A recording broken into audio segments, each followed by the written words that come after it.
A Nascent Kaleidoscope. Chapter 61. I don't know how much time has passed. A similar thought had popped into my head numerous times throughout my stay in this desolate realm. Yet, I couldn't find myself particularly caring anymore. Days, weeks, months. None of that mattered, because I was with someone I have come to care for greatly. Even the cold and death of this place seemed insignificant. Every time I saw her smile, it was incomparably warm.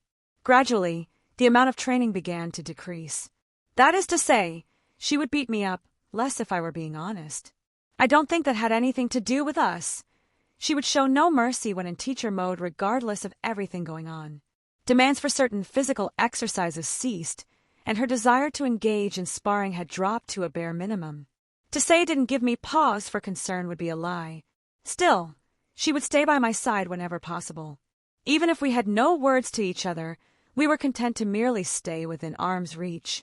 There began to be days where I didn't even touch my sword, times when she took me on adventures throughout the land of shadows, or times when I told her stories of the outside world. I don't know how much time had passed, is something I kept telling myself at this point. Because if I kept count, I knew I would regret it. But I suppose it didn't matter. Certain words I dreaded eventually came, words that made my heart drop in my chest. It is time for you to leave. She didn't even look at me while saying it.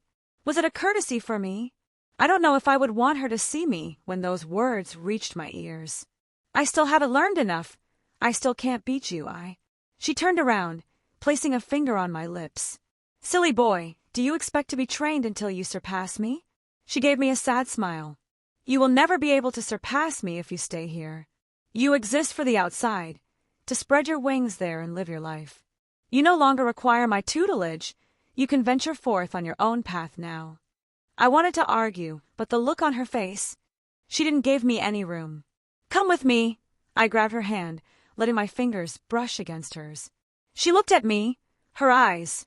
I could tell what she was going to say, but I couldn't help myself. Please. Her eyes softened considerably, squeezing my hand. I cannot. She pulled away. It's easy. Just come with me. I can take you out of here. It's not that simple, she said quietly. You were originally guarding this place, not allowing the dead here to escape, but it's not connected to the world anymore. Nothing can escape. Your duty is over. You don't have to stay here any longer. I pointed out. Yes, nothing here can leave anymore. She mimicked my words. I just stared at her in confusion before a horrifying realization came across me. You can't leave either. My age is past. I persisted because I became something no longer human. She quietly explained.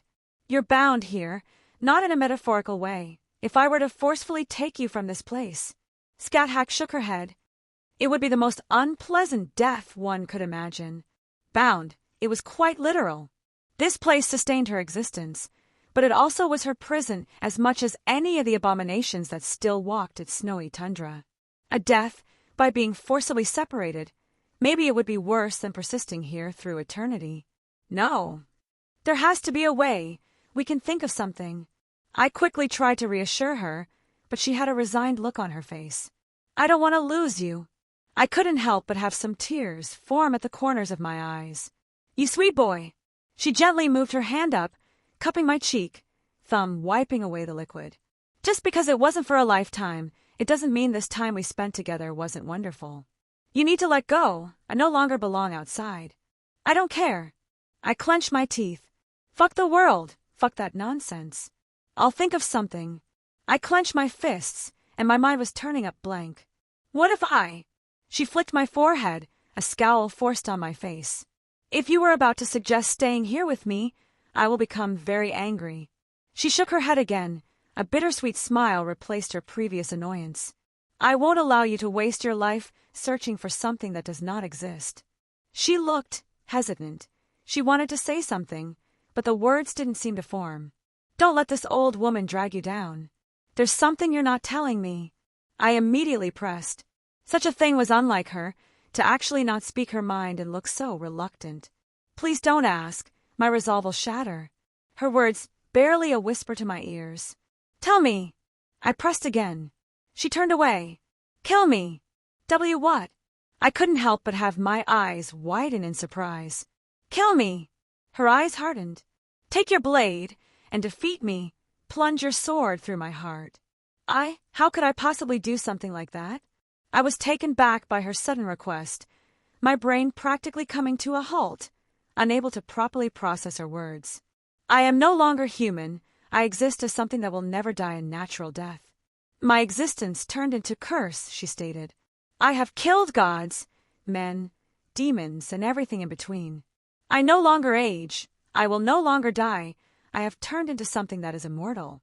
My happiness is that I was able to raise warriors such as you throughout my existence. No one will ever reach here again. My purpose has thoroughly been extinguished. No, not in a no-no. Her words were heavy, filled with countless emotions she had been holding in for who knows how long. Please allow me to die as a person, spear held high, the warrior I wish to be. To ask of me something like this, knowing how I feel, I couldn't find the correct words. You are.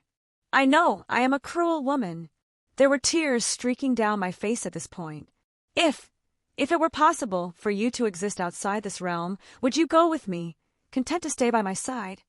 Yes. She answered immediately, no hesitation in her voice. I wiped away my own tears, regaining my composure. I clenched my fists. I was overcome with anger, sadness, and almost everything in between. I wanted to shout and scream, but the thought of ruining the possibly last few moments with her made me crush those impulses. To ask something like this from me, are you ready to pay the price? My mind raced. I tried to think of many different solutions to this problem, but one thing stuck in my mind for now. I started to create a plan in the back of my head. Anything you want is yours. You, I declared. For now on, you are mine. Of course, this scat hack will forever be yours. She smiled brightly, enough to make me almost break down. Good, because I'm greedy and possessive. You're my woman, and I refuse to ever give you up. I stepped forward, placing my lips against hers. She returned my kiss, just as passionately. This wasn't how it was supposed to go. To finally have her, for her to be mine, and yet it felt so hollow. Fine. I'll kill you then, if you want to die like this, even if a part of my dies along with you. I could never deny a request when you look at me like that anyways. But this will not be goodbye, you promise me. You are my woman now, and I refuse to ever give you up. Our lips parted, and a mutual understand formed between us. I don't think either of us would drag this out. My resolve was already starting to crumble just from seeing her face. I withdrew my swords. Boosted gear appeared on my hand, and all my enhancement spells covered my body. I remember the words she first said to me when I entered this realm. Defend yourself. But there was no excitement on my face, only a bitter look of determination. I limped across the snow, pulling along several wooden logs, stacking them up nice and tidily into a funeral pyre. There was dried and frozen blood all over my body. Clothes had been torn to shreds, and I had new holes in several places. Even with copious amounts of magical healing, I was barely on my feet, yet I couldn't stop moving. Even if it was painful, even if the tears wouldn't stop falling, I couldn't cease my steps. I set everything up, taking out flowers to set alongside the pyre to make it acceptable for someone like her, a proper send-off. Alchemic resources, precious commodities, but this was far more important.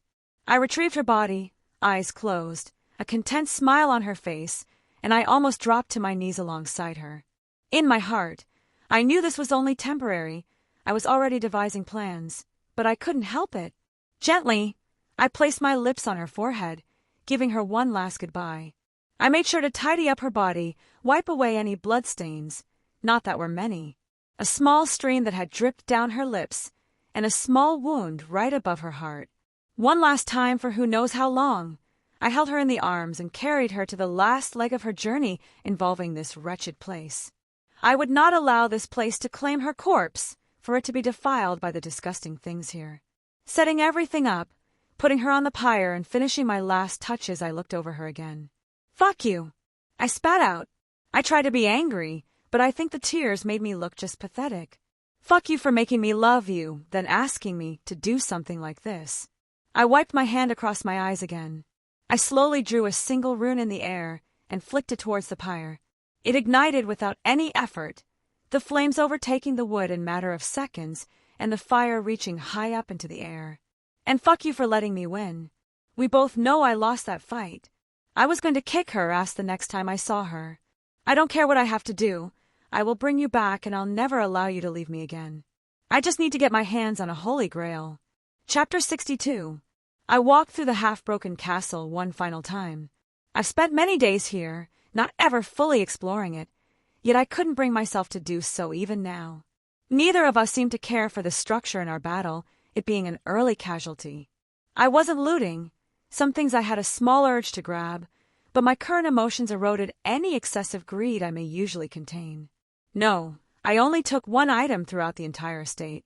A painting of Scat Hack, along with her family. How young she looked then. She never spoke much about them, but in the master bedroom, in her room, she had a single painting hanging over the mantel. I figured she would appreciate this at some point. The other item I still kept in my hand, never letting it out of my grip, once I sent her off on her final mortal journey. Her cursed spear. Gibalg. There were many Gibalgs. The beast she crafted them from was rather large. The most famous one she gave to Siu Chulin, while keeping the remainder for herself. I have no idea where the others are. At least one went into the making of my sword, but other than that I had no idea. I didn't know what to do with it. I didn't want to leave it here for something to pick up and desecrate, so I took it as well, even if it brought me more unpleasant feelings, keeping it so close. With a sigh, I put it into my ring along with the painting. I didn't want to stay here any longer, it was hurting too much.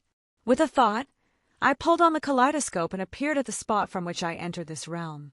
The tether was still in place, even if the obvious portal was gone. Don't want anything to leave that wasn't supposed to.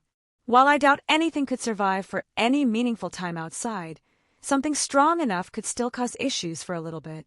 With a wave of my hand, the portal reformed and I stepped through. The harsh cold, the scent of death and decay disappeared. I didn't realize how used to it I actually was until I finally left. No longer did it feel like something was looking over my shoulder constantly. No more did I feel a biting cut into my skin every time I stepped outside. Even if I was high up on a mountain, it was warmer than I had felt in years at this point. How long was it? I looked up into the sky, seeing the sun had long disappeared and replaced with the moon, both of which were something I hadn't seen in a long time. A little over 2 years, if my guess is correct. Drake answered. He had been quiet since the fight. How were you even able to keep track of time? I asked in mild surprise. Experience. Oh, right. I turned my eye, seeing the familiar signs of the kaleidoscope being used. Zelretch stepped out, flanked by both Artoria and Rin. There were several bounded fields around this area. Several of them probably detected me and alerted him of my return. Hey, old man, it's been a while. I forced a smile, greeting my grandfather. You've changed. He stared at me intently. Similar to before, yet it felt less intimidating. Perhaps even the pressure was something I could ignore now. Indeed. Artoria chimed in. Your presence is significantly sharper and much more calm. Well, I've had a productive time. How long has it been on your end? I swept my gaze around, not noticing any major changes, so I don't think it's been that long. A little over 2 weeks. Rin stated, giving me a look. Nice hair. That got a small chuckle out of me. Thanks, I kinda like it. What do you think, Artoria? I eyed her with a small smile on my face. I didn't realize how much it would alleviate my current emotions to see her again. It is pleasant to see, she replied. Oh gods, how I miss teasing her. Rin just gave me a smirk and a quick thumbs up. Was she rooting for me? Isn't it supposed to be the other way around, telling her friend that I'm not good enough, etc., etc.? Or maybe I've seen too many teen dramas. What was the Land of Shadows like? How long were you there? Did you get anything good? It seemed Rin finally started to bombard me with questions. Cold, a bit over 2 years, and yes, I said bluntly, much to her annoyance. She made a scrunched face that I couldn't help but smile at. Teasing Rin was always fun, too. I walked over to my staff, still sitting there keeping the spell from puttering out. How I missed you, my beautiful. I grabbed it from the ritual site, destroying the spell sequence in the process, and allowing the portal to disperse. How's everything? Anything exciting happen while I was gone? I shifted the conversation away from the topic of the Land of Shadows. Zelretch eyed me for a moment before answering. Rin has been making great progress. In fact, I have been heavily considering your words regarding the world you mentioned before. Rin seemed to brighten up. I guess she was aware of the situation. I've been studying the underlying thaumaturgical principles of the magecraft you gave me. She furrowed her eyebrows. It's odd, but I guess that's to be expected, considering it's from another world. They also don't differentiate between magecraft and magic. To them, all of what they do is magic, even something as simple as lighting a candle with a small flame. I shot a look at Zelretch, and his face told me he was keeping his hands out of Rin's research. Something I could agree with. Allow her to venture out and learn from her own failures and successes. How dangerous is that world? Artoria asked, her tone very protective. No doubt she intended to follow along, not that I had any expectations to the opposite. They seemed really excited about this trip. Perhaps they've been waiting for my answers for a while now. Fairly dangerous at the moment. Apparently dragons have started to resurface for the first time in many centuries, and divine spirits are active here and there. Not to mention all the phantasmal species that still run about. I used terms they were familiar with to make it easier to understand.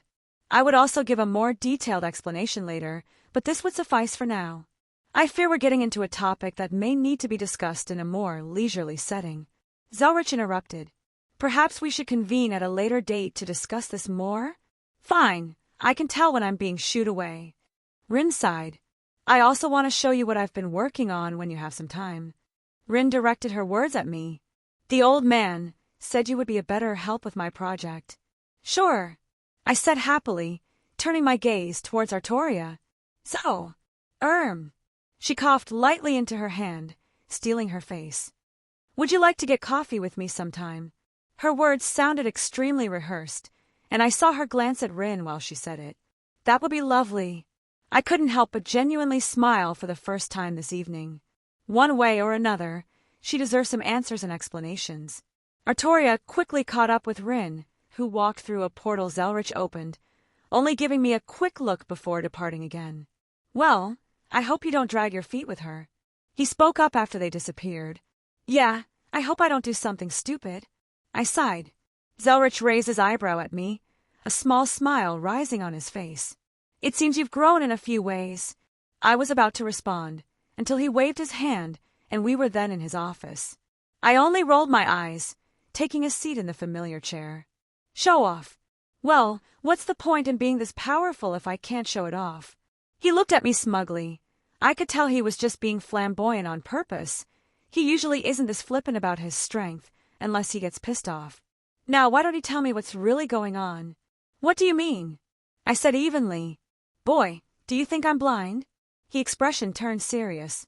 You may not be me, but that doesn't mean I don't see enough of my own mannerisms in you. I can count on one hand the amount of times I've had that look, and none of them are good. You really are an asshole sometimes. I snorted. Can't you just leave it well enough alone? I suppose I could. Next time I get stabbed in the chest, why don't I just leave that alone as well? I'm sure nothing will. He paused, watching me flinch at his words. Oh, my child, I am so sorry. He didn't say anything anymore, going to his cabinet and retrieving some glasses and a bottle of scotch. We sat there and drank in silence until the bottle was almost empty. I really can't hide anything from him. I want a holy grail. I finally spoke. The look on his face seemed to relay that he understood what I was asking for. The one here isn't suitable. He chose the words carefully. Still corrupted? I was aware of that leech that original inhabited in the past centuries. The systems are heavily contaminated.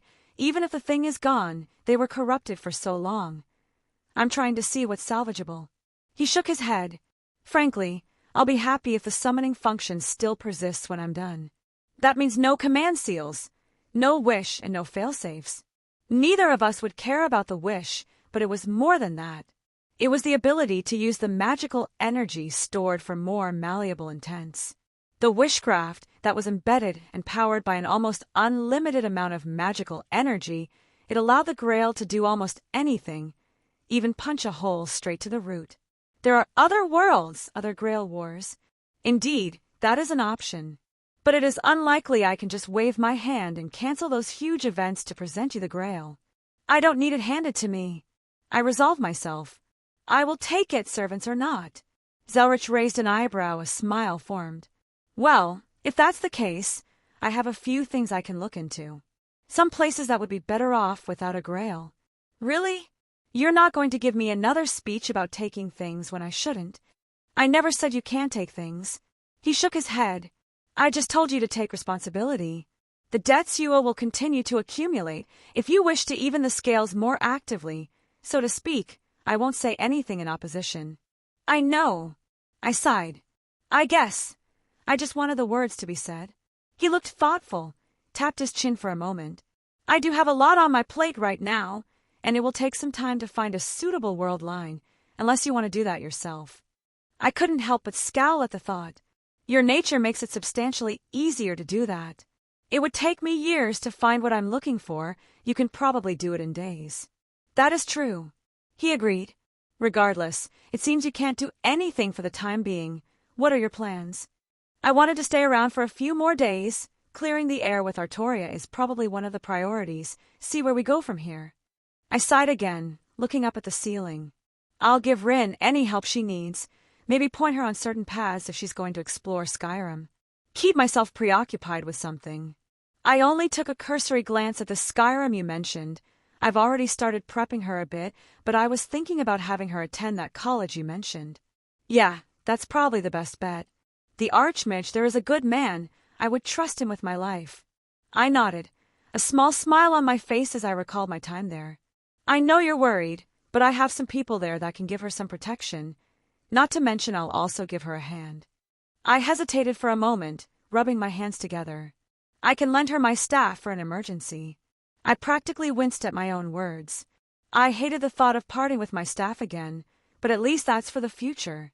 And it was for a good cause. Rin was family. I would make sure she's safe, not to mention Artoria, who would be beside her the entire time. That is appreciated.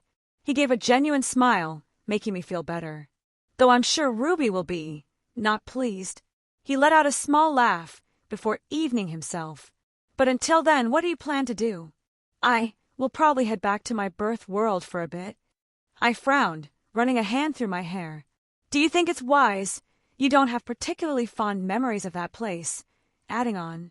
He trailed off, but I know what he was asking. Well, I could only smile bitterly. I can't exactly feel any worse than I do now. Maybe some closure over there will help me in every aspect. Chapter 63. You ready? I asked my companion, seeing Artoria, not standing awkwardly, but I could tell she was the tiniest bit nervous. I am. She nodded. I have selected one of these coffee shops that Rin has shown me. I couldn't help but smile at her antics. You look nice. I eyed her new wardrobe. It was more of the same, but slightly different stylization and perhaps a new sweater. Thank you. She lowered her head slightly. I could tell she was a little bit of pink on her cheeks. I knew she was still unused to being complimented in this capacity, yet I couldn't resist. I picked these clothes out myself. She added on quietly. Well, she had good taste, even if she didn't deviate much. She knew what she looked good in, which to be fair was practically anything. But far be it from me to dissuade her from what she likes. So, I'm curious. Did Rin introduce you to coffee? It was practically a necessity for most mages. Even those who despise the stuff learned to bear it for their continued experiments when they were working on little sleep. Now that I think about it, coffee makers are one of the few items that the residents here actually pay attention to when new models and upgrades are produced. I wouldn't be surprised if the industry was being propped up almost entirely by mage families. Rin had introduced me to the beverage. She confirmed, but something about her expression was a little off. Artoria, do you even like coffee? I eyed her suspiciously. It is not the most unpleasant thing I have ever partook in, she admitted, looking away. You know, we don't actually have to get coffee, right? But, she hesitated slightly. Rin told me it is an important social ritual for this dating that. Cute. Artoria, I don't want you to have to suffer something as mundane as not liking a drink. I deadpanned. Why don't I take you to one of my favorite cafes? They have some interesting alternatives. She tiled her head slightly, nodding with a bit more enthusiasm than I had anticipated. I guess she really doesn't like coffee. All right, I'm hijacking this outing. I put my hand on her shoulder, and she let out a cute little sound when I pulled her through the kaleidoscope.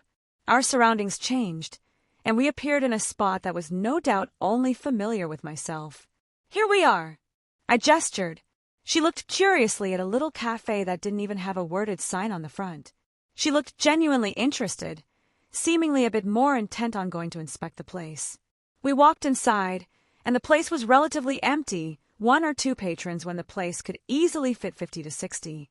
It was one of my little favorites. Actually, I think Zelretch is pretty much single-handedly keeping it running at this point. And to be honest, this isn't the only place like that in this world. I saw her eyes dart to the menu. A lot of things perhaps were rather strange for her. Would you mind if I order for us? I think I can get something you'll like. I offered. Her face brightened, and she gave me a good-natured smile. Yes, that would be wonderful. 2 hot chocolates, with the works, please. I set some money down on the counter, seeing the barista nod at me.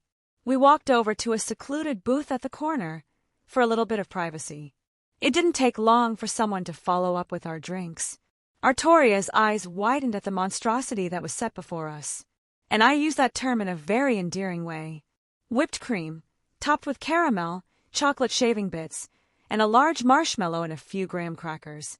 I narrated. How decadent, she marveled, taking a sip. It is delicious. I could see her practically glow in the aftertaste. Yeah, this kind of place would be obsolete in a couple decades, when things like this become very much a fad all around the world. But for this time period, it's not exactly something you can find easily. Seeing her happy like this, it really did quell a lot of my turbulent emotions. Perhaps we should finally have that talk? I offered an in for conversation, quickly creating a shoddy-bounded field around us, preventing any eavesdroppers and the like. She tucked a few strands behind her ear, looking at me with a small smile. I am unsure of how to properly proceed, she admitted, not nearly as unsure of herself as before, though. A confidence that shone through even in ignorance. Well, before anything more comes about, you may rethink me after today. I sighed, seeing her expression turn pensive. I won't mince words, nor will I lead you on. I'll just be blunt. I have multiple women already. There really was no correct way to go about this. Being completely honest was perhaps the best course of action, though. She deserved nothing but my honesty, and I would not play with her emotions. Her expression hardened, and she reverted to her emotionless mask she often wore. It made it exceedingly difficult to get any kind of read on her. You! She stopped herself, seemingly unable to find the correct words before opening her mouth again. Why did you tell me? Couldn't you have? She seemed dejected and slightly confused. Do you think this is something I would hide? I questioned. Do people really think the worst of me? Or maybe she was bringing some of her own self-esteem issues to light and making jumps in conclusions. I just shook my head. Artoria, what do you think the most important things in a relationship are? I am unsure. I have never had a proper relationship before, she said quietly, and my gut practically retched at her words. Yeah, if I recall correctly, even her marriage was a sham, something basically done to hide her gender during those days.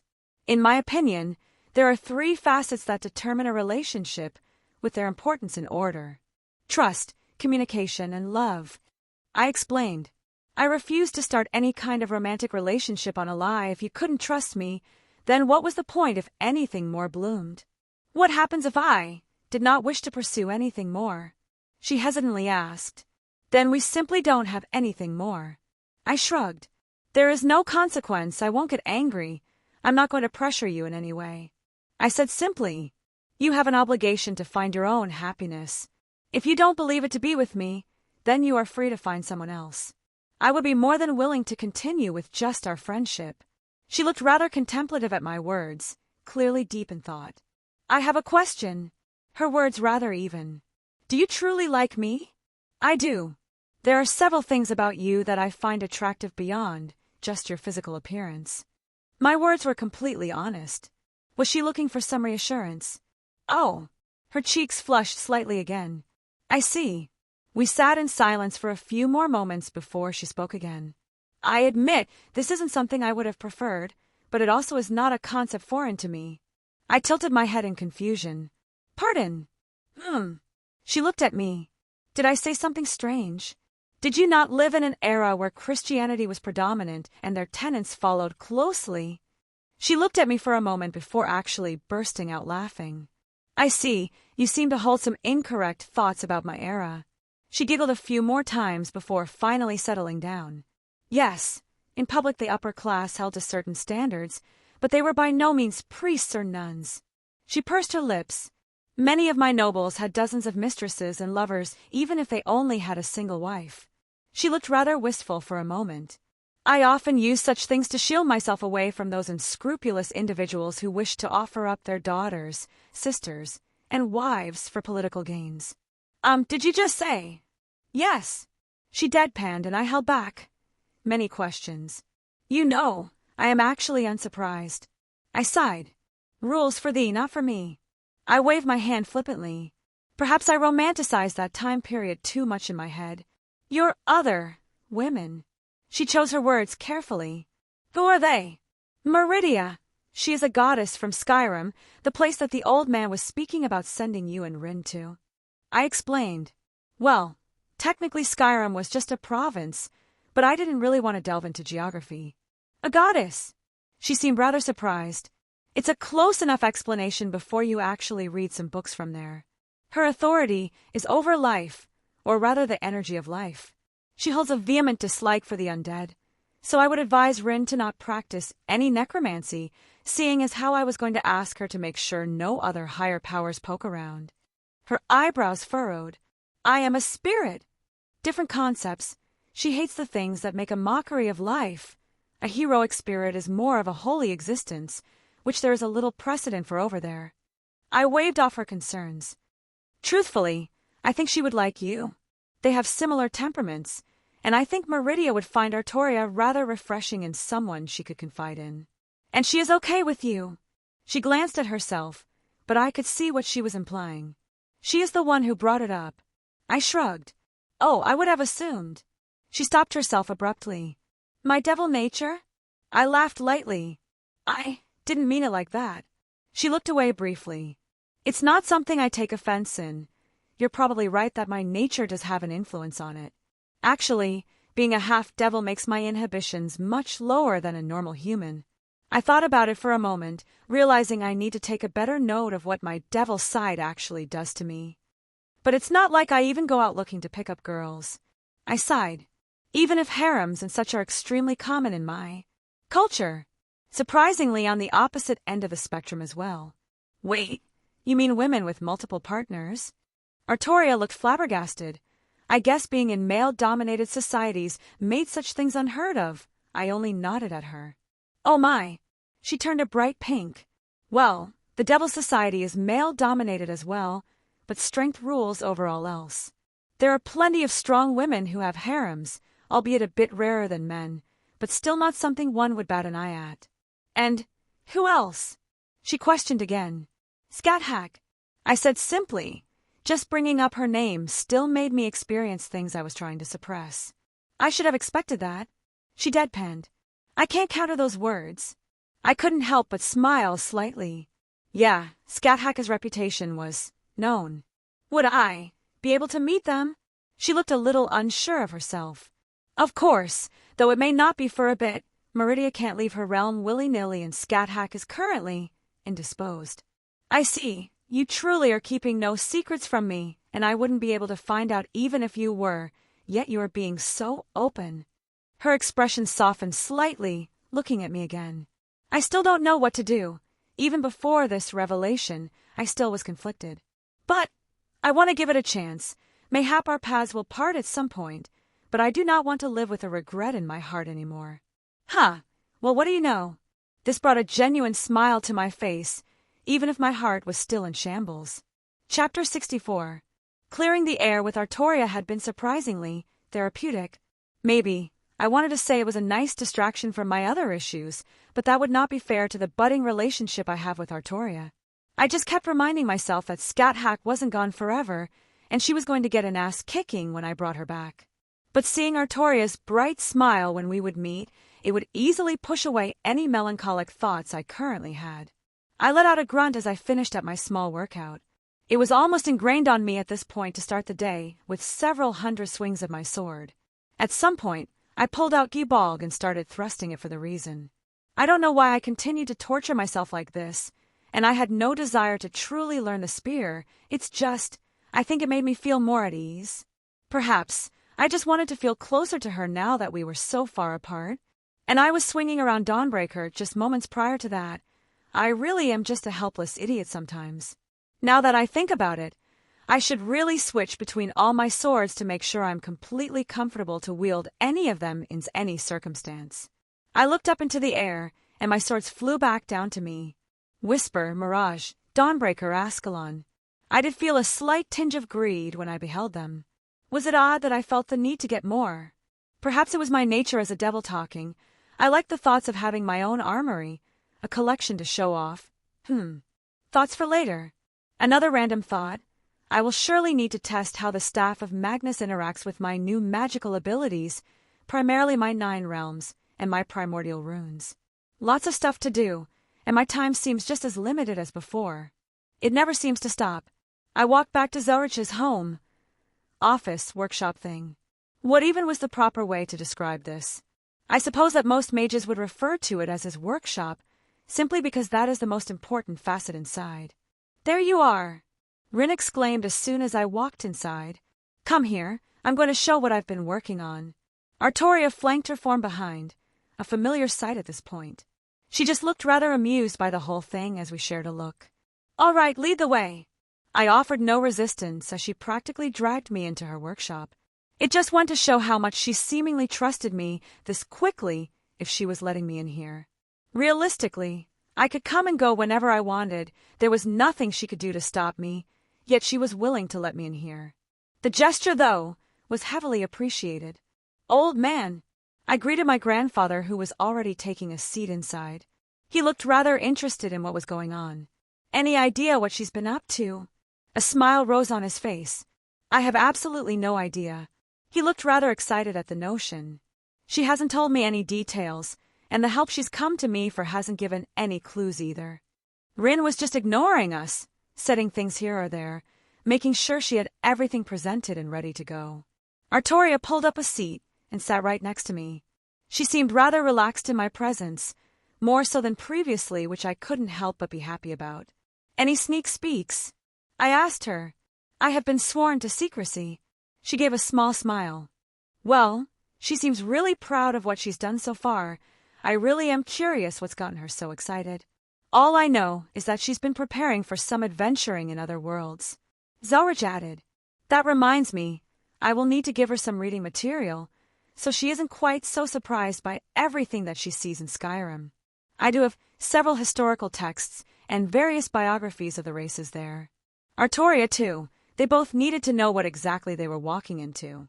I was going to ask Meridia to keep an eye on them, not to mention the Archmage would no doubt be excited to have a talent like Rin in her school. I could also put the word out to Thorum and anyone else who owes me favors. Thorum, I do miss my friend. I'm curious to see how much he's grown in our time apart. My delving into the shout had been slow going. I did get some practice and thoughts in my training, though, and my new knowledge of primordial runes gives me a new perspective to work with as well. All right. Rin suddenly stopped, pulled out several papers and a strange device she had in her hand. A phone.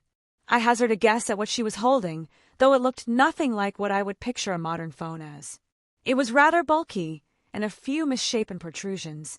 Kind of, she admitted. I wanted a way to contact people across multiple world lines in real time. Me and Zelretch shared a look, and we both face-bombed in the same way. So this is how it feels to be on the other end? I asked the old man. Indeed, to think we missed something so simple. He shook his head. What? Did I do something wrong? Rin looked a little uneasy at our reaction. No, the opposite in fact.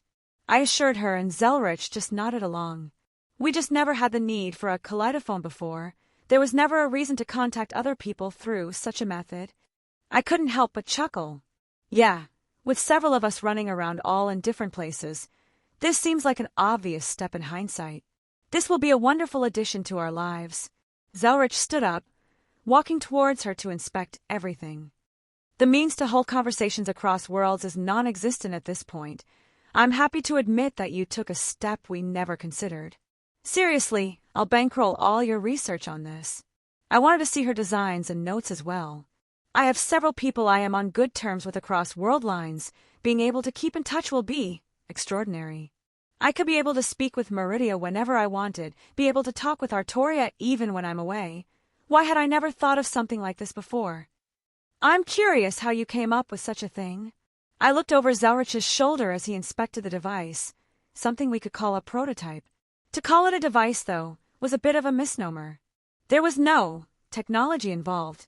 The outer frame looked to be made with some kind of steel composition. There were spell formulas carved inside and several small gems acting as certain magical batteries and spell holders. Ruby, I said suddenly, remembering the kaleidoscope. Indeed, my thoughts exactly. Zelretch looked at Rin. You used some concepts inside Ruby's own make and created something like this? I glanced at some of her magical formulas and systems. She said hesitantly, Rin, despite how I feel about the device, Ruby is one of my greatest creations, and you were able to reverse engineer very specific parts of her makeup and create a thing like this? He held out the phone. I am proud of you, he finally said. I share the same sentiments. Ruby did have the ability to contact Zelretch across time and space, but it was difficult at the best of times. For Rin to use such an ability and reverse engineer it like this for a greater purpose, she really is a genius. At just a cursory look, I'm guessing the materials have a hard time withstanding the spells. I asked.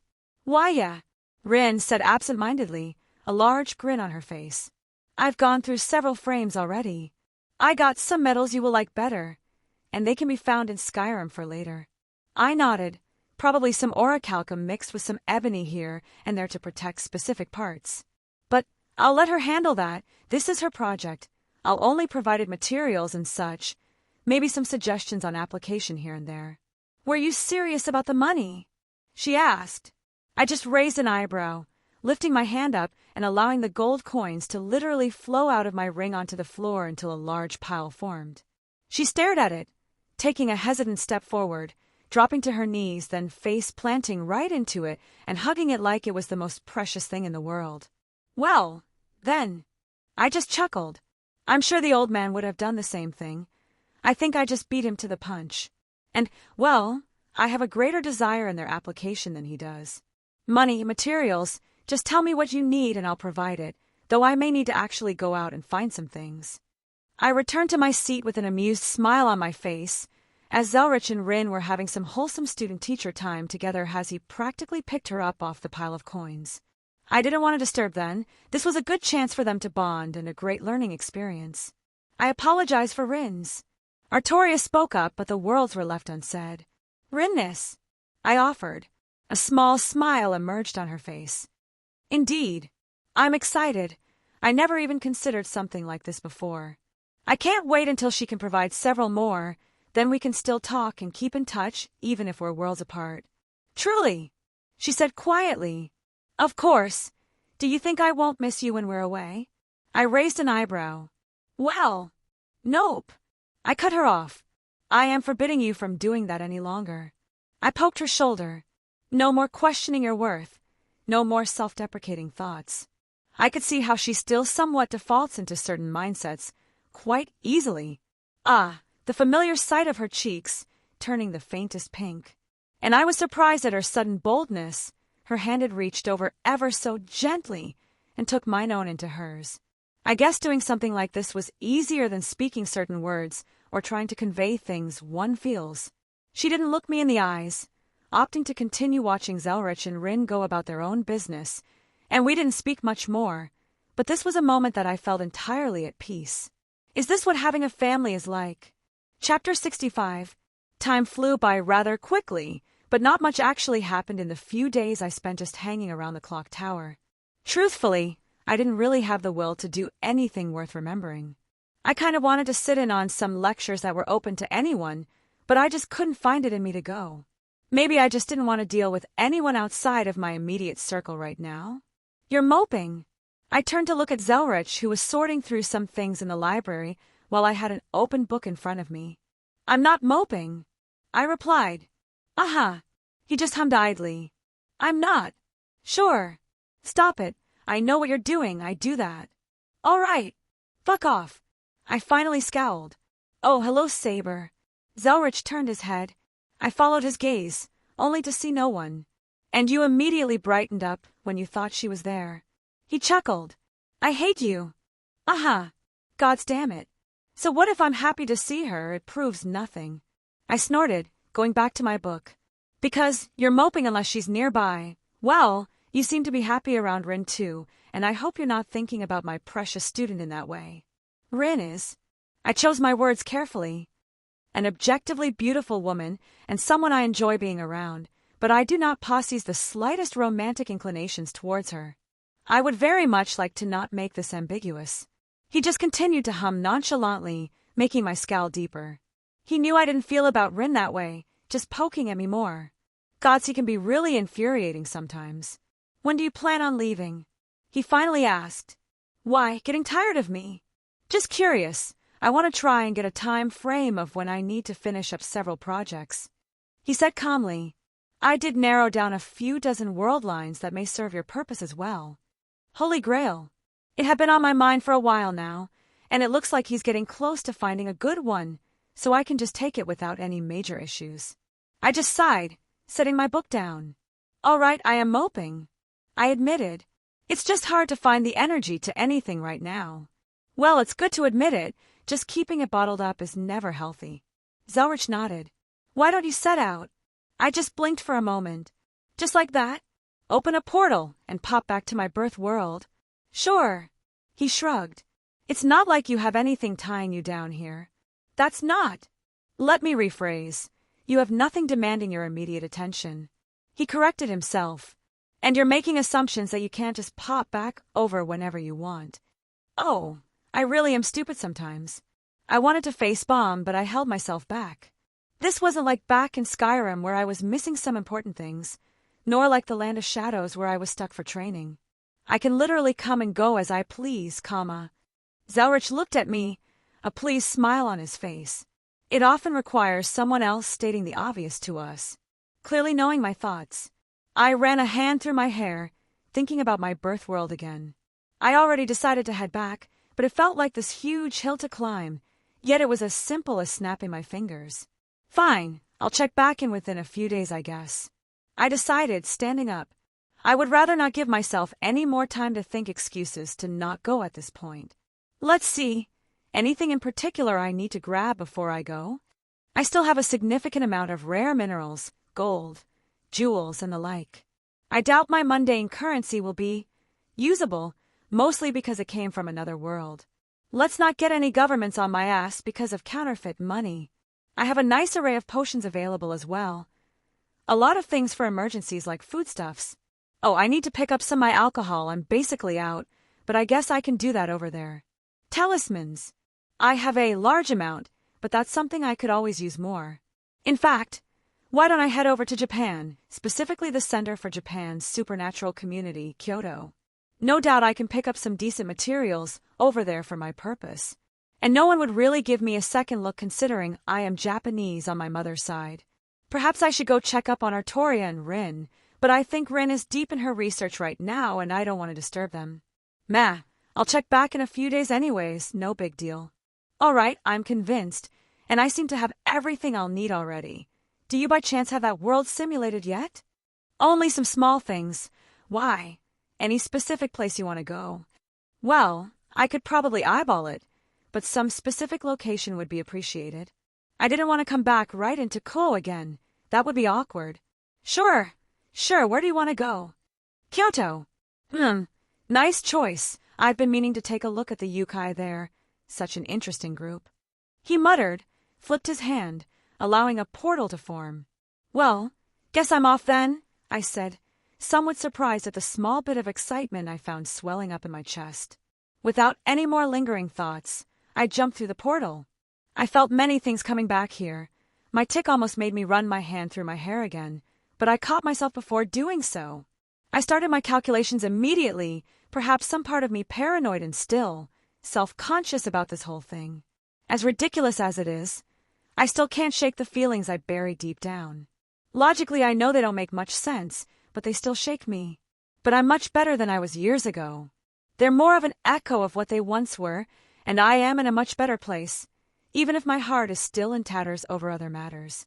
Going from my home back to my birth world, there were many things made clear right away, like the state of the manna in the air.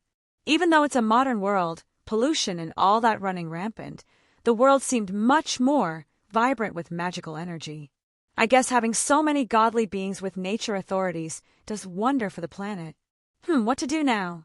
The old man was kind enough to literally drop me inside the little pocket dimension that is supernatural Kyoto. I think it's called Kyoto. West Kyoto and East Kyoto. They were ruled over by two powerful yokai, one of them a nine-tailed fox, and Miko for Amaterasu.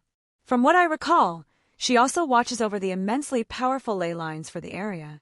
On the opposite end is a rather famous yokai, New Rarihan. There is this weird coexistence between all the parties, East and West Kyoto, then all the major human families that practice various exorcism and onmyoji arts. The board is surprisingly sturdy for some many factions existing within each other, not threatening to tip over at nearly any point. I headed towards the nearest looking bar, somewhat Western theme based on the decor. It would suit my needs perfectly. Walking in, there were only a couple people, none of them humans. I was only given a cursory glance, but from what I could see so far, humans weren't uncommon, and I doubt my heritage made anyone annoyed. Sitting down, the bartender gave me once ago. "What you want, kid?" I couldn't see what species of yokai he was immediately. He seemed pretty good at blending in. "Give me something strong." I set a couple gold coins on the table. He hesitantly picked one up, inspecting it and giving me a nod. "What else you want?" he asked, pulling something up from the back to start pouring.